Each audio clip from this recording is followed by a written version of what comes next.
Don't know what to say. Ask questions. It's good to see like a return to the sense of just putting the team, getting it over with, getting this game over quickly. And we haven't seen in some recent outings. Yeah, that's really a home game symbol, to come out and be ready and attack right off the bat. I thought they carried it, first half very well. Does that mean you have no complaints because you had no questions, no statement to make? I always have complaints. There's not a perfect game, but it's still what it is. Gasol went 10 for 10, which doesn't happen very often. The other night in Minnesota, Barnes went 7 for 7. What was more impressive to you of those two things? Well, Barnes has had a number of three-point shots. That takes a lot of skill. Powell had some nice run-outs, some easy baskets, but he made some shots too. I thought he played a great game tonight, and we had some guys off the bench. Shannon played a really good game too. Does a game this lopsided present its own challenges, like when you're at halftime, what you say to them, how they approach it? I mean, without a doubt, we had a game that we kind of ran away with in Minnesota the first half, and then we let them back in, and then they scored 31 points in the third quarter. And that's really the sign. You don't want to come back out and play lackadaisical and then have a big quarter come up against you. Tonight we did an adequate job in the third quarter. The fourth quarter, it started fouling and it turned into a mess, but they played good through 3 quarters. I think you've had 3 or 4 games where your starters didn't play the fourth quarter already. I mean, how important is that in this presumably long season? That was very important. It really gives them a chance to get iced and out of here early. No, I'm just kidding.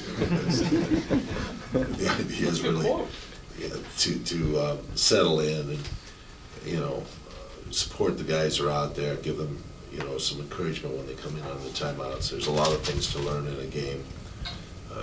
Little stuff like that flagrant foul that Matt got, there's a learning curve there, and the guys are able to support him over that, even though it's a disappointment. And and then they have that reserve to go to, and Tuesday night if they need it.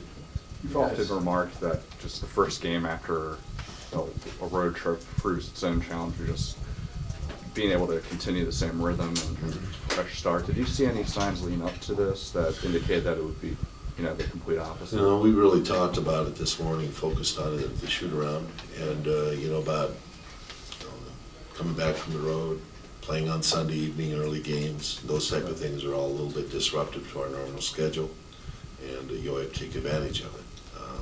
But it wasn't quite as long a road trip as one that you would say, you're out for a week and a half and then you come back. Maybe your team has led some teams back in games, but it doesn't seem like they've taken nights off at all. No, I don't think so. I think we've had some lapses, some mental lapses that will happen, but I have never complained about their hustle. Pace is always an issue when you play a team like Golden State, Yeah. style of game. You guys were very good on the break and also good early in your offense. What's the difference between playing too fast and playing effectively, quickly again?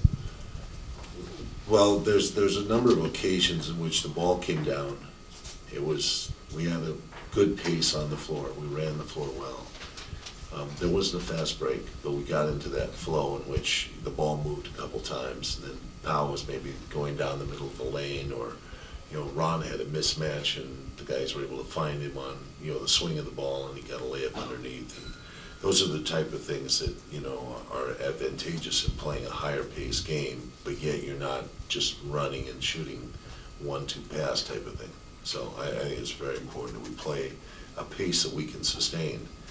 And we're not a helter-skelter team, but we can't play this fast pace. So it was either the second or third quarter. I think it was Barnes, Blake, the Killer Bees were out there along with Character and Odom. So was that specifically? Do you have Odom out there with the reserves looking forward to when maybe Andrew's back? Was that the conscious decision? Well, there's got to be a leader, that has the ability to kind of settle them in, and we're looking for backup, with Lamar. Really is our rebounder. We need him out there in those type of situations, and he can help Derek get along, get through it. So that's kind of my thinking in that. But we were able to go the fourth quarter without having to do that, which is a good deal. So you're getting what you want out of these games? They're not such blowouts that there's no lessons learned or tests to be Well, passed? you know, our screen roll defense is what's really important to us. There's so many teams now that, you know, are using screen roll defense with rolling players that, you know, are going to the basket that you've got to cover, and then the ball's kicked into the three-point shot area. And those are the rotations that, you know, are challenging. And tonight, we were able to handle that relatively well. So that's good. That's a good thing for us. And I think most of it was handled because we had quick hands. We were able to disrupt passing and tip balls, keep away. Which would you equate Alice's line, I think, to a 10 to the way Ron played tonight? You know, I thought Ron, you know, kept him going the direction, you know, kept the body on him so he could contain his cuts. The last time we played him, he passed to the post and he had some magnificent cuts, and he changed directions and got dunks on him, got layups on him. And, you know, he plays well without the ball and with the ball. And I thought Ron kept him going in a direction. I thought Matt came in and played him well too. If you guys can do that over the course of the season where you can have Ron and then Matt comes in and plays, I mean, Kobe doesn't have to pick up those guys. What does that mean? How is that going to build for him over the course of the season, or Kobe over the course of the year? In terms of what he has. Well, it really saves him some legs. I mean, that's really saves the wear and tear on him, and he can be a spy out there, which is what he's really good at, is, you know, rotating, you know, anticipating, you know, maybe getting a steal here or there. So that really helps. With as well as Al is playing, do you notice any difference in how teams defend you? Yeah. Yeah, there's a lot of teams, and we'll see this probably on Tuesday night against Chicago, where they'll front, or they'll get on the high side so the ball doesn't come into him. They're not going to allow the ball to get in and start. So he's going to have to work to get the ball. So, you know, those are some of the things that we've noticed teams will do: front or double, come quickly and double him to keep the ball out of his hands. And you didn't see that last year? We saw that during the playoffs last year.